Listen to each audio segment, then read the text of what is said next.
it's like archaeology, this. Now I happen to know what this is, but I think it's quite delicate. What this is sucking all the dust away.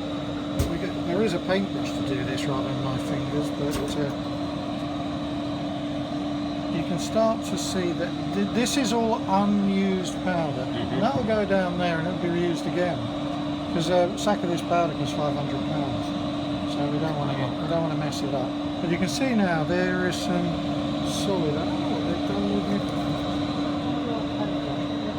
It's easy to brush it off like an archaeologist's tool.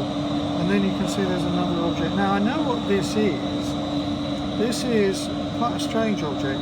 It's a designer upstairs has designed a display stand for a cosmetic company that wants to go to a trade show. I don't know if you remember, there was a very famous